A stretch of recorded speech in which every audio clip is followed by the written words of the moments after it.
आप सभी को नमस्कार। मेरे प्रिय बच्चों एवं आदरणीय अध्यापक मेरे चैनल पर आए हैं।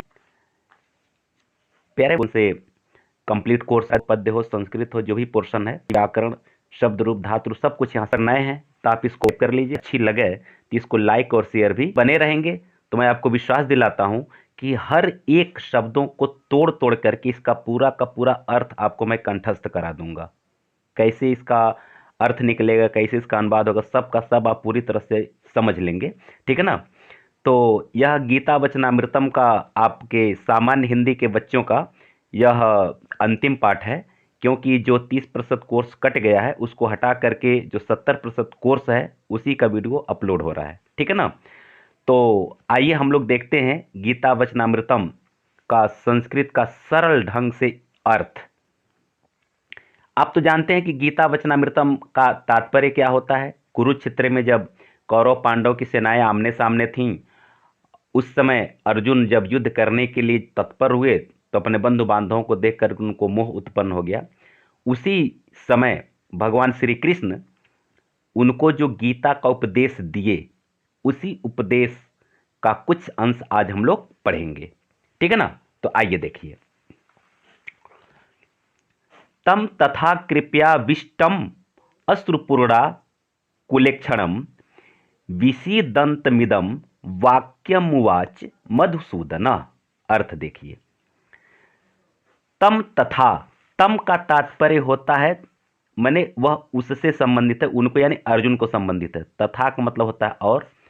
अब यहां देखिए, आपको संस्कृत कठिन तब लगता है जब इसमें संधि करके आ जाता है।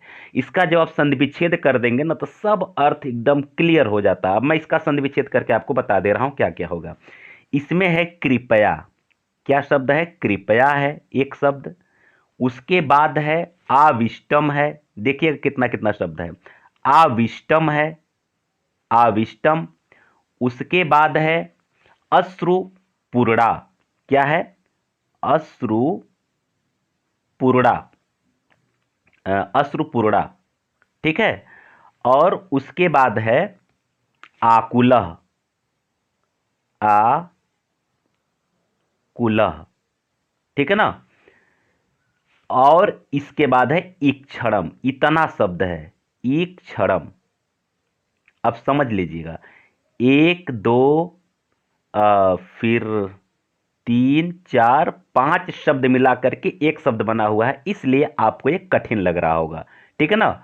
आइए थोड़ा सा हम लोग मार्कर को थोड़ा और मोटा कर लेते हैं। ये अब सही रहेगा। हाँ सही है। ठीक है। देखिए, अब देखिए इसका अर्थ। कृपया, कृपया का तात्पर्य होता है करुणा से युक्त। ठीक है ना। कृपया का अर्थ हो जाएगा करुणा से युक्त। ठीक है ना। और इसमें है आविष्टम, माने कृपया आविष्टम, हाँ करुणा से युक्त हो जाएगा। अश्रुपूर्णा, अश्रुपूर्णा का तात्पर्य हो जाएगा आंसुओं से भरा हुआ।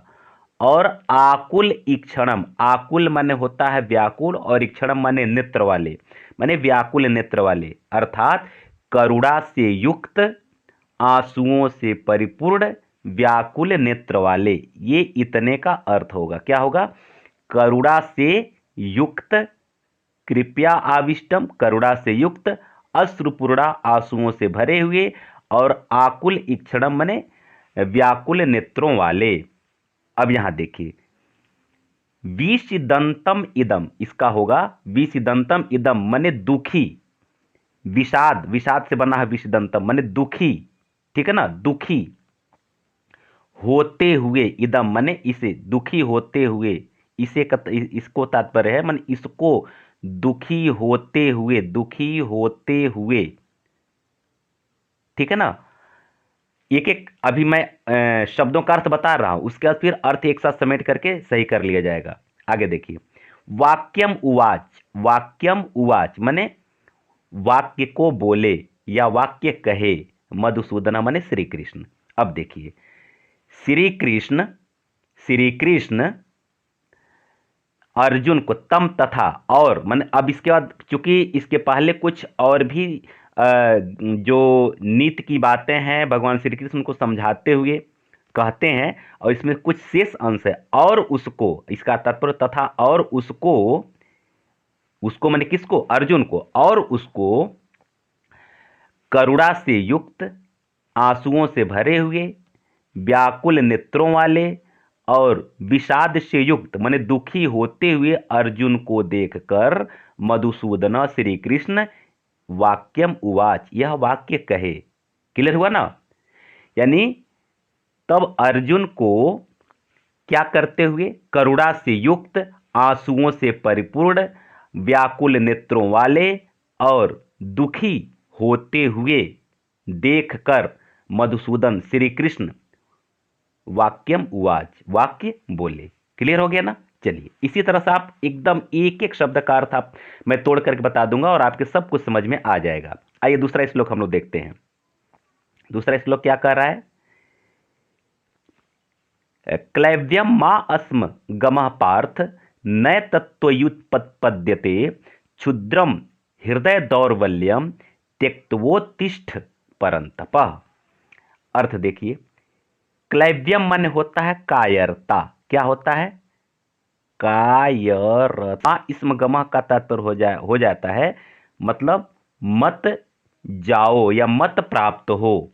मां इसम गमः माने मत जाओ या मत प्राप्त हो। पार्थ माने अर्जुन।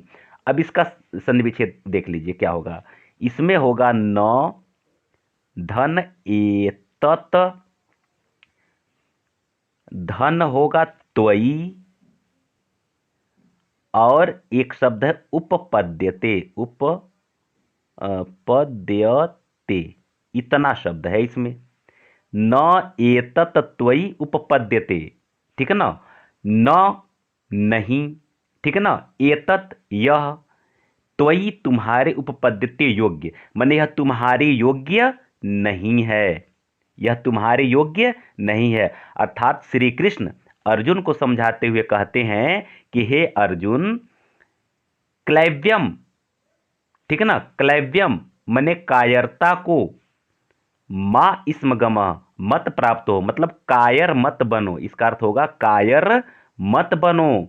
हे पार्थ, हे अर्जुन। पार्थ अर्जुन यानी कुंती, पृथा के पुत्र कुंती, कुंती को पृथा कहते हैं ना, तो पृथा के पुत्र अर्थात पार्थ अर्थात अर्जुन। हे अर्जुन, यह तेरे न एतत त्वयि उपपद्यते, यह तेरे योग्य नहीं है या तेरे लिए उचित नहीं है। हे पार्थ, कायरता की ओर मत जाओ, अर्थात कायर मत बनो, यह तुम्हारे लिए उचित नहीं है। क्षुद्रम हृदय दौर्बल्यम, क्षुद्र मन होता है तुच्छ, तुच्छ हृदय की दुर्बलता को त्यक्तवा उत्तिष्ठ, संविच्छेद कर लेंगे, त्यक्तवा धन उत्तिष्ठ, त्याग कर उठ जाओ। परंतप, परंतप का मतलब होता है शत्रुओं को ताप पहुंचाने वाले, शत्रुओं को पीड़ा पहुंचाने वाले। हे शत्रुओं को पीड़ा पहुंचाने वाले अर्जुन, अपने हृदय की तुच्छता को, हृदय की तुच्छ, हृदय की दुर्बलता को त्याग करके युद्ध के लिए खड़े हो जाओ। क्लियर हुआ ना? कहीं कोई दिक्कत हो बेटा तो आप हमें कमेंट करके पूछ लीजिएगा। हालांकि मैं पूरा कोशिश कर रहा हूं कि हर एक शब्द का अर्थ आपके दिमाग में बैठा दूं। इसको फिर से देख लीजिए। हे अर्जुन, हे अर्जुन, कायर मत बनो, यह तुम्हारे लिए उचित नहीं है। तुच्छ हृदय की दुर्बलता को त्याग कर उठ जाओ, हे शत्रुओं को ताप करने वाले अर्जुन, या हे शत्रुओं को पीड़ा पहुंचाने वाले अर्जुन, तुच्छ हृदय की दुर्बलता को त्याग कर युद्ध के लिए खड़े हो जाओ। क्लियर हुआ ना? चलिए आगे बढ़िए। अगर वीडियो अच्छा लग रहा हो, मेरा समझाना आपके दिमाग में बैठ जा रहा हो, बस एक रिक्वेस्ट है, लाइक और शेयर, नए हो तो सब्सक्राइब भी कर लीजिए। चलिए तीसरा देखिए, अस्वच्यान अन्वशोचस्त्वम प्रज्ञावादानश्च भासते गतान सून गतासूनश्च नानुशोचयन्ति पंडिताः। देखिए संविच्छेद मैं कर रहा हूं, इससे इसका अर्थ आपको समझ में आ जाएगा। अशोच्यान, इसमें है अशोच्यान, अशोच्यान, ठीक है ना? और एक शब्द है अन्वशोचः। अन्वशोचः, अन्वशोचः, अन्वशोचः, ठीक है ना। त्वम माने तुम, अन्वशोचः तुम, त्वम। अब देखिए इसका अर्थ ये होगा अशोच्यान। अशोच्यान का अर्थ होगा शोक न करने योग्य। क्या होगा? शोक न करने योग्य। और अन्वशोचः इसमें जो है अन्वशोचः, अन्वशोचः इसका मतलब होता है शोक करते हो। त्वम माने तुम।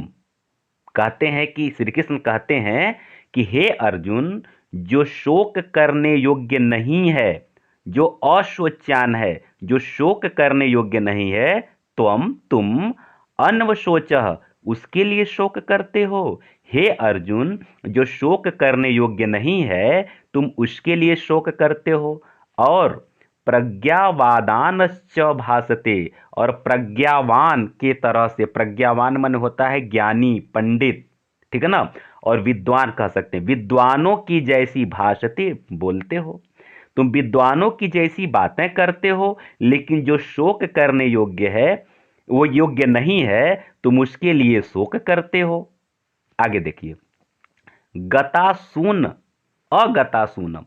गता इसमें दो दो है शब्द, गतासून, गतासून धन अगतासूनम च। जो गतासून है, जो चले गए हैं अर्थात जो मर गए हैं, और अगतासून जो अभी नहीं नहीं गए हैं अर्थात जो अभी जीवित हैं। जो मर गए हैं या और जो जीवित हैं, नानुशोचयंती पंडिता। अर्थ समझ में आ रहा है ना। पंडित लोग, विद्वान लोग नानुशोचयंती, न अनुशोचयंती उसके लिए शोक नहीं करते हैं। जो मर गए हैं या जो जीवित हैं उनके लिए विद्वान लोग, पंडित लोग शोक नहीं करते हैं। क्लियर हो गया ना। इसको फिर से देख लीजिए कैसे लिखेंगे। एक लाइन में सीधे लिखेंगे कि हे अर्जुन, तुम जो शोक करने योग्य नहीं है उसके लिए शोक करते हो और विद्वानों जैसी बातें करते हो। विद्वान, पंडित लोग या ज्ञानी लोग मरे हुए शोक नहीं करते। आगे देखिए, मारम यस्मिन देहिन मने होता है देह। देह से तात्पर्य यहां जीवात्मा से है। इसका तात्पर्य क्या है? जीव या जीवात्मा से है, जीवात्मा, ठीक है ना। और अस्मिन माने इस जीवात्मा, इसका तात्पर्य होगा यथा, या यह जीवात्मा, अस्मिन यह जीवात्मा, यथा जैसे, देहे शरीर में, कौमारम यौवनम जरा, कुमारावस्था, युवावस्था और जरावस्था यानी वृद्धावस्था। माने जिस तरह से यह आत्मा, जीवात्मा देह में, शरीर में मतलब किशोरावस्था को प्राप्त करता है, फिर युवावस्था को प्राप्त करता है और फिर वृद्धावस्था को प्राप्त करता है, तथा उसी प्रकार देहांतर प्राप्ति ही माने देहांतर प्राप्ति के बाद, माने देह का अंतर होने पर, मतलब एक नया शरीर धारण करने पर, धीर धीर लोग तत्र माने यहाँ, न मुह्यंती मोह नहीं करते हैं, शोक नहीं करते हैं, या इसमें इस भ्रम में नहीं रहते हैं। क्लियर हो गया ना। देखिए उसी प्रकार दूसरे लाइन की देखिए, उसी प्रकार देहांतर प्राप्ति के बाद, मन नया शरीर धारण करने के बाद धीरवान लोग यानी कि वीर पुरुष लोग यहां मोह नहीं करते हैं, शोक नहीं करते हैं, उदास नहीं होते हैं। इसको फिर से देखिए, जिस प्रकार यह शरीर, जिस प्रकार यह आत्मा, यह जीवात्मा, जिस प्रकार यह जीवात्मा इस शरीर में, मनुष्य के शरीर में या इस शरीर में किशोरावस्था, युवावस्था, वृद्धावस्था को प्राप्त करता है, उसी तरह से माने नया शरीर पर यह है कि यह एक जीवन का युवावस्था में पहुंचेगा। इसके बाद शरीर का भी यही मतलब जीवन का भी यही क्रम है। वह धीरे धीरे जड़ होते होते यह शरीर को त्याग देगा, और शरीर त्याग करने पर जो धैर्यवान लोग होते हैं यह शोक नहीं करते हैं, मोह नहीं करते हैं। क्लियर हो गया ना। चलिए पांचवा देखिए, अगर कहीं कोई दिक्कत हो तो कमेंट करके अवश्य पूछ लीजिएगा। अगर मेरी शैली अच्छी लग रही हो तो लाइक, शेयर और सब्सक्राइब अवश्य कर लीजिए। देखिए, यह एनम वेत्ति हंतारम यश्चैनम मन्यते हतम उभौ तौ न विजानीतो नायम हंति न हन्यते। यह माने जो, यह माने क्या होता है जो, और एनम, एनम माने होता है इस माने किसको, आत्मा को। जो इस आत्मा को वेत्ति, वेत्ति माने होता है समझता है। क्या होता है वेत्ति माने, समझता है। जो इस आत्मा को समझता है, क्या समझता है, हंतारम, हंतारम माने मारने वाला। यह धन च धन एनम, संविच्छेद इसका करेंगे तो क्या होगा, धन मानता है, हतम मरा हुआ, और जो इसे मरा हुआ समझता है। फिर से देखिए, जो इसे यानी जो इस आत्मा को मारने वाला समझता है और जो इसको मरा हुआ समझता है, हंति न यह न हन्यते, न मारता है, न यह मरता है न मारता है। क्लियर हुआ ना। देखिए फिर से देख लीजिए, यह एनम वेत्ति हंतारम, जो इसे मारने वाला समझता है, यश च एनम मन्यते हतम, और जो इसे मरा हुआ समझता है, मानता है या समझता है, उभौ तो वे दोनों नहीं जानते हैं कि यह जीवात्मा न हंति न हन्यते, न मरता है न मारता है। क्लियर हुआ, बहुत अच्छा। आगे चलिए, आगे देखिए, वसांस जीर्णानि यथा विहाय नवीनानि गृह्णाति नरोपराणि तथा शरीराणि विहाय जीर्णा न्यन्यानि संयति नवीनानि देहि। अर्थ देखिए, वसांस मन होता है वस्त्र, वसांस मन क्या होता है, वस्त्र, कपड़ा जो हम पहनते हैं, वस्त्र, ठीक है ना। जीर्णानि, जीर्णानि माने होता है पुराने, जीर्णान में क्या होता है, पुराने। तथा, यथा जैसे। विहाय मन होता है छोड़कर। नवीनानि माने नया। गृह्णाति माने धारण करता है। नरो मनुष्य, अप्राणी माने दूसरा। इस दोनों लाइन का अर्थ देखिए, नरो माने मनुष्य, मनुष्य जिस प्रकार, यथा जिस प्रकार, नवीनानि वस्त्राणि माने नए वस्त्र को धारण करता है, क्या करके, पुराने वस्त्रों को त्याग करके। मनुष्य जिस प्रकार से पुराने वस्त्रों को, पुराने जीर्ण पुराने वस्त्रों को त्याग करके नए वस्त्रों को धारण करता है, तथा वैसे ही शरीराणि विहाय जीर्णानि, यह शरीर भी जीर्ण शरीर को छोड़कर, माने पुराने शरीर को छोड़कर, न्यन्यानि नवीनानि, न धन अन्यानि माने अन्य, नया माने अन्य, दूसरा, नया माने दूसरा नया, देही माने शरीर, संयाति माने प्राप्त करता है, ठीक है ना। उसी प्रकार यह जीव जो है, यह जीवात्मा जो है, पुराने शरीर को छोड़ करके दूसरे नए शरीर को प्राप्त करती है। क्लियर हो गया ना। जिस प्रकार मनुष्य पुराने कपड़ों को छोड़ करके नए वस्त्रों को धारण करता है, उसी प्रकार यह शरीर, यह जीवात्मा पुराने शरीर को छोड़ करके दूसरा नया शरीर धारण करती है। क्लियर हुआ। चलिए आगे देखिए, नैनम छिंदन्ति शस्त्राणि नैनम दहति पावकः न चैनम क्लेदयन्त्यापो न शोषयति मारुतः। कहते हैं भगवान श्री कृष्ण अर्जुन से, हे अर्जुन, न एनम छिंदन्ति, न एनम, नैनम, न एनम छिंदन्ति शस्त्राणि, एनम माने इसको, इसको माने किसको, आत्मा को, न इस आत्मा को, छिंदन्ति माने काट सकती है, क्या, शस्त्राणि, शस्त्र काट सकता है, शस्त्र, न इस आत्मा को शस्त्र काट सकता है। नैनम दहति पावक, न आग इसे, पावक माने आग, इसे जला सकता है।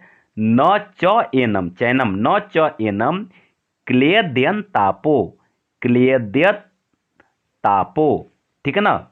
मतलब आप यहां इसका संविच्छेद होगा, क्लेदयंति धन आप, इसका होगा संविच्छेद क्लेदयंति, क्लेदयंति धन आप, आप माने जल, क्लेदयंति माने गीला कर सकता है, और न जल इसे गीला कर सकता है, न शोषयति मारुतः, और न इसे हवा सुखा सकता है। मारुतः माने मारुत हवा, न इसे हवा सुखा सकता है। क्लियर हो ना, इसमें 4 अर्थ है।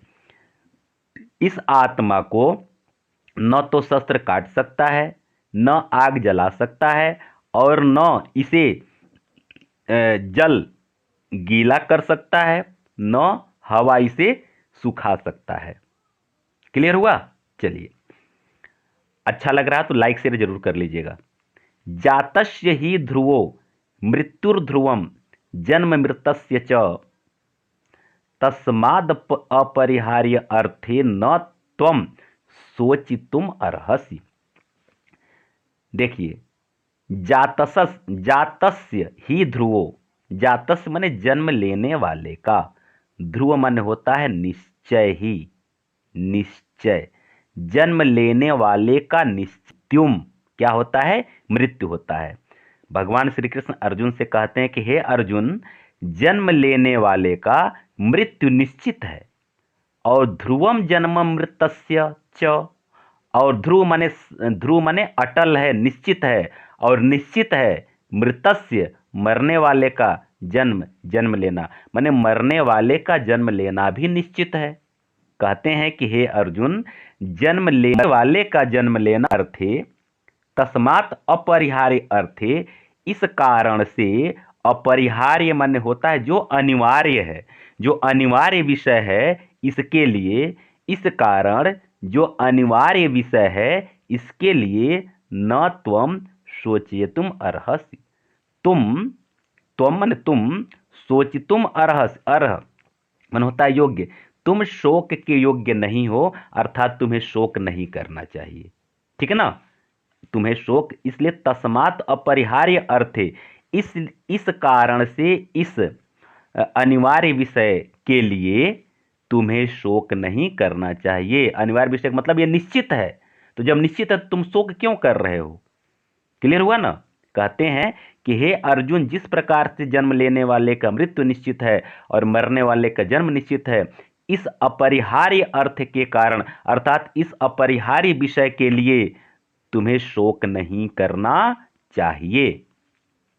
आगे देखिए, 9वां देखिए, यदृच्छाया चोपपन्नम स्वर्गद्वारम अपावृतम सुखिना क्षत्रिया पार्थ लभन्ते युद्धम ईदृशम।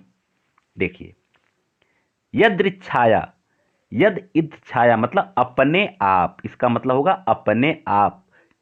च उपपन्न, इसका संवेदी करेंगे चोपपन्न का, च उपपन्न और प्राप्त हुए हैं, इसका अर्थ होगा और प्राप्त हुए। उपपन्न माने होता प्राप्त होना, च माने और प्राप्त हुए।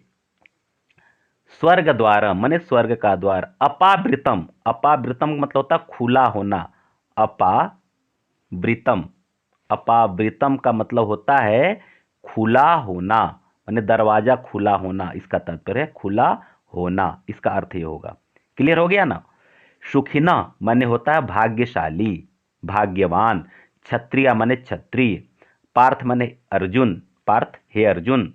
लभन्ते प्राप्त करते हैं, युद्धम ईदृशम ऐसा युद्ध, ऐसा युद्ध।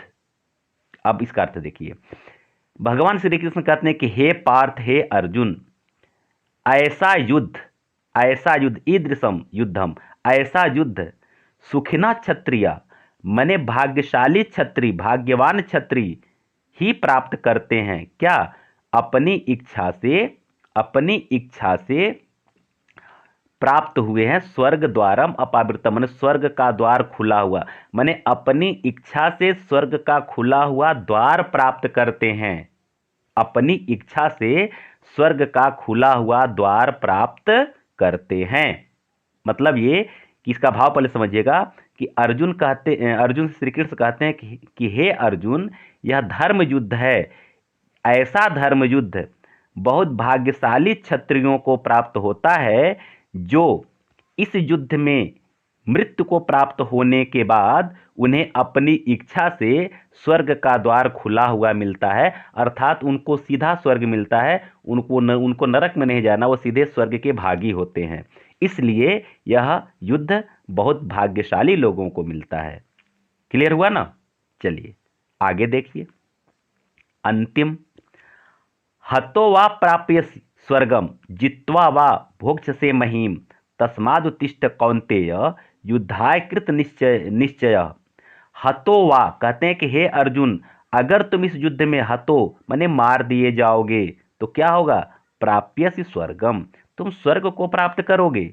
और जित्वा वा, और अगर तुम इस युद्ध को जीत जाते हो तो भोक्ष्यसे महीम, महीम माने होता है धरती, पृथ्वी, ठीक है ना? तुम इस पृथ्वी का क्या करोगे? भोग करोगे, पृथ्वी, ठीक है ना? कहते हैं कि हे अर्जुन, अगर तुम इस युद्ध में मारे जाओगे तो तुम स्वर्ग प्राप्त करोगे, और तुम इसे जीत जाते हो तो पृथ्वी का भोग करोगे। तस्मात् उत्तिष्ठ, इसलिए उठ जाओ, कौन्तेय, हे कौन्तेय, हे कुंती के पुत्र अर्जुन, युद्धाय, युद्ध के लिए, कृत निश्चय माने निश्चय करके, माने हे अर्जुन युद्ध का निश्चय करके उठ जाओ। क्लियर हुआ ना? फिर से देखिए, भगवान श्री कृष्ण अर्जुन से कहते हैं कि हे अर्जुन, अगर तुम मारे जाओगे तो स्वर्ग को प्राप्त करोगे, अगर जीत जाओगे तो पृथ्वी का भोग करोगे, इसलिए हे अर्जुन तुम युद्ध का निश्चय करके उठ जाओ। क्लियर हुआ ना? चलिए, आशा है कि आप लोगों को बहुत अच्छे ढंग से समझ में आ गया होगा। और ये देखिए, श्री भगवत गीता का यह श्लोक रहा है, और इसका अर्थ मैं बहुत ही सरल ढंग से समझाने का प्रयत्न किया हूँ। मेरा प्रयत्न कितना सार्थक रहा है वह आपका कमेंट बताएगा। इसलिए अगर अब तक हमें सुने हैं और हमारी शैली अच्छी लगी है, और सबसे बड़ी बात कि आपके दिमाग में सारी बातें बैठ गई हों, तो कमेंट अवश्य कीजिएगा। और नए हैं इस चैनल पर तो सब्सक्राइब कर लीजिए, लाइक और शेयर भी करते रहिए। अब हम लोग मिलते हैं अगली वीडियो में। आप सबको बहुत बहुत धन्यवाद।